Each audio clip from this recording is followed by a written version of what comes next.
Après la performance incroyable de Lewis Hamilton à Shanghai, Helmut Marko n'a pas pu s'empêcher de louer le septuple champion du monde et de qualifier cet exploit d'incroyable, compte tenu de la réputation de Marko d'être extrêmement exigeant en matière de compliments, surtout lorsqu'il s'agit de pilotes extérieurs à Red Bull. Et ses paroles se sont démarquées. Je sais que c'est surprenant, mais c'est exactement ce qui s'est passé. Après que Hamilton eut obtenu la pole position lors du sprint du Grand Prix de Chine, sa toute première pole en tant que pilote Ferrari et la première depuis près de 2 saisons, il réalisa un tour clinique qui devança Max Verstappen de 0,018 secondes, une marge d'une finesse extrême, mais suffisante pour que même Marco remarque la performance. Je veux dire, félicitations à Hamilton pour avoir obtenu, lors de sa deuxième course, la pole position, déclara Marco en soulignant que cela se faisait face à un pilote qui est un qualificateur fantastique, ce qui signifie que c'était un exploit incroyable. Psychologiquement, ce type de validation externe est énorme.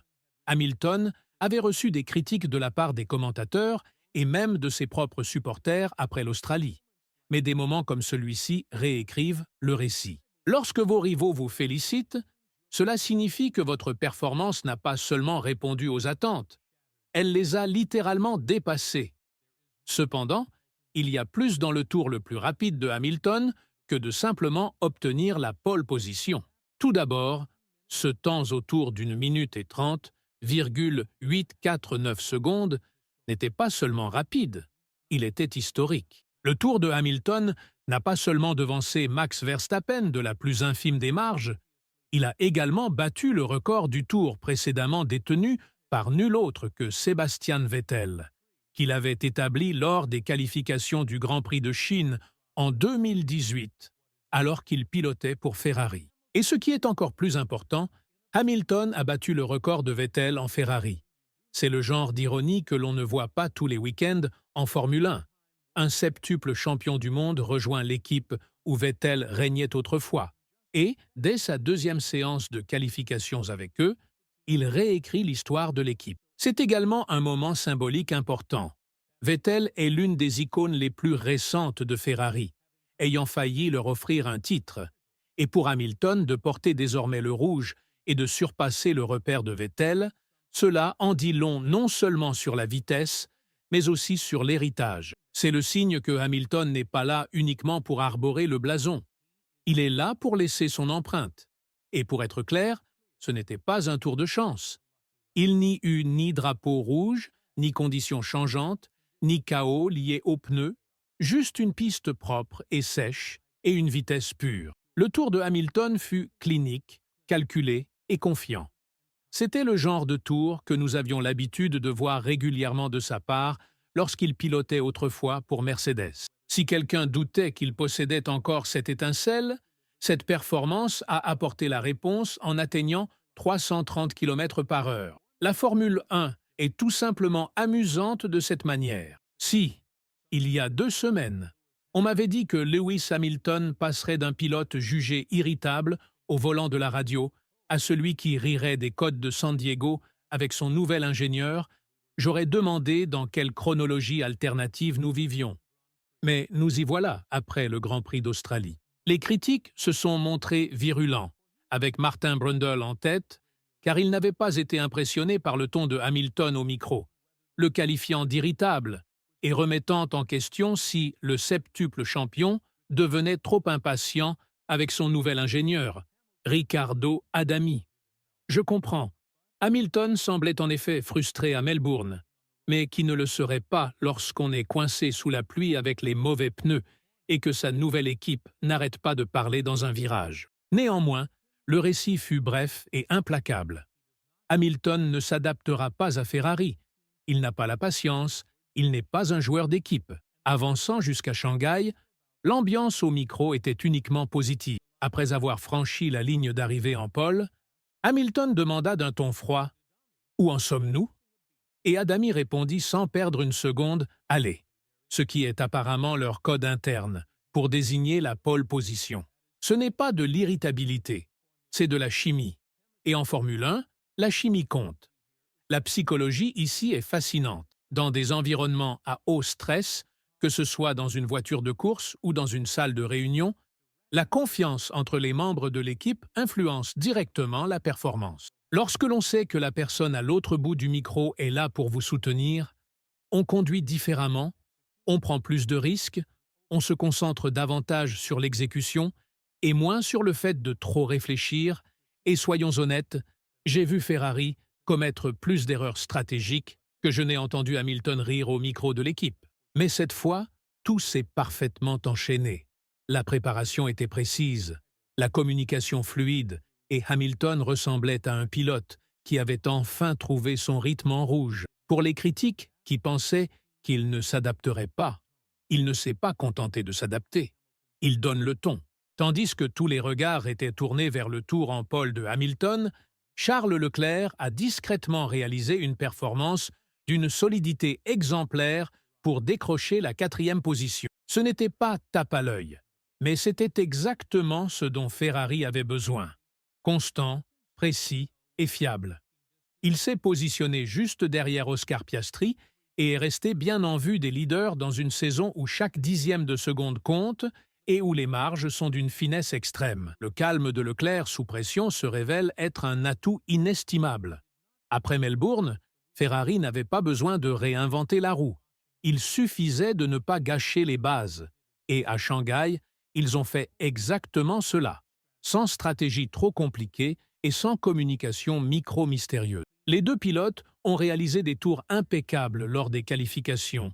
Le choix des pneus avait du sens et toute la session dégageait une sérénité inhabituelle dans le garage rouge, comme s'ils se souvenaient que la course n'est pas un jeu de roulette. Le leadership de Frédéric Vasseur a enfin commencé à montrer moins de chaos et plus de contrôle. Le week-end venait à peine de commencer, et Ferrari envoie déjà un message pour la première fois cette année. Les deux voitures rouges semblent véritablement compétitives, ce qui représente un changement majeur. Avoir Hamilton en pole est excitant, mais l'avoir en première position et Leclerc en 4e offre à Ferrari la flexibilité stratégique qui leur manquait. Si une voiture faiblit, l'autre peut encore se battre. Si les deux sont en forme, ils peuvent mettre la pression sur Red Bull et McLaren des deux côtés. Comparez cela avec Red Bull, où Verstappen vole en solo et Liam Lawson se trouve quelque part près du centre de la Terre sur les chronos. Ferrari, en revanche, dispose de deux pilotes qui donnent le meilleur d'eux-mêmes, et c'est ce qui caractérise une équipe au calibre d'un championnat. Le message de Shanghai ne concerne pas uniquement la pole de Hamilton. Il s'agit de Ferrari, qui apparaît enfin comme une formation complète après le désastre stratégique en Australie. Cette séance de qualification a semblé être une réinitialisation bien nécessaire. La pole et la 4e position montrent que la SF25 n'est pas seulement rapide, elle est maîtrisable, prévisible et capable de produire des résultats avec les deux voitures. McLaren et Red Bull ne regardent plus un cirque Ferrari. Ils observent un concurrent sérieux et avec Leclerc apportant de la constance et Hamilton apportant un palmarès de victoires en course, Ferrari dispose soudainement des ingrédients d'un véritable prétendant au titre. L'élan change, le paddock le ressent, la confiance revient silencieusement à Maranello, et ce n'est peut-être que le début. Mais si Ferrari est en train de s'élever, quelqu'un d'autre doit ressentir la pression. Max Verstappen a manqué la pole de seulement 0,018 secondes. Normalement, cela constituerait encore un résultat dominant, avec la première rangée affichant une forte vitesse sans véritable drame. Mais voilà le fait. Nous ne parlons pas d'un pilote ordinaire. Nous parlons d'un homme qui a rendu les pôles presque inévitables. Un homme dont les vendredis et samedis se terminent habituellement avec l'hymne de Red Bull avant même le début de la course. Par conséquent, lorsque Lewis Hamilton le dépasse lors d'une séance de qualification propre et sèche, cela signifie quelque chose. Il ne s'agissait pas de chance ou de chaos liés aux pneus, c'était de la pure vitesse contre de la pure vitesse. Et pour que Verstappen termine, pour la première fois, en 2e position, ce qui n'est peut-être pas le pire scénario pour lui, il en va autrement pour son coéquipier Liam Lawson, qui a terminé à la 20e place, une seconde entière en retard sur. Le rythme est loin de la lutte. Il ne s'agit pas de jeter Lawson sous le bus, mais les faits sont les faits. Une équipe dominante a besoin de profondeur, et en ce moment, Red Bull n'en dispose pas. En élargissant le panorama, la grille pour 2025 ne ressemble plus du tout au défilé de Red Bull des 2 dernières années. Ferrari semble être revenu avec puissance et sang-froid. McLaren, bien que toujours inconstant, possède une véritable vitesse, et Mercedes reste solide, quoique pour l'instant sans éclat particulier. Mais il serait insensé de les écarter sur l'ensemble d'une saison. Les dynamiques psychologiques évoluent également. Lorsque Hamilton se met à rire au micro et que Verstappen se fait dépasser lors des qualifications, l'énergie dans le paddock change. Les équipes commencent à croire de nouveau. La pression s'intensifie non seulement sur les pilotes, mais aussi sur les stratèges, les équipes de stand et les directeurs d'équipe, et n'oublions pas combien il est rare qu'Helmut Marko loue publiquement quelqu'un en rouge, alors même que les hauts responsables de Red Bull reconnaissent la menace que représente Ferrari. Il ne s'agit pas seulement de Hamilton, il s'agit d'un élan. Il n'y a pas moyen de l'embellir. Cette pole position est plus qu'un simple tour rapide, c'est un tournant pour Lewis Hamilton, pour Ferrari et pour le récit du championnat de 2025. Ferrari n'a pas compté sur la chance, ils n'ont pas parié sur les choix de pneus ni profité de la mésaventure d'autrui. Ils se sont rendus à Shanghai, ont placé les 2 voitures dans le top 4, ont exécuté le tout sans faute et ont battu Red Bull dans un duel direct. Pendant des années, nous avons attendu de voir si Ferrari pouvait cesser de trébucher sur ses propres lacets. Et pendant des années, nous nous sommes demandé si Hamilton possédait encore l'étincelle nécessaire pour lutter en tête. Ce week-end nous a apporté des réponses. Il a battu le record du Tour de Vettel. Il a devancé Verstappen pour obtenir la pole, et quelque chose me dit qu'il ne fait que commencer. Quoi qu'il en soit, que mon intuition se révèle juste ou non, nous allons adorer cela.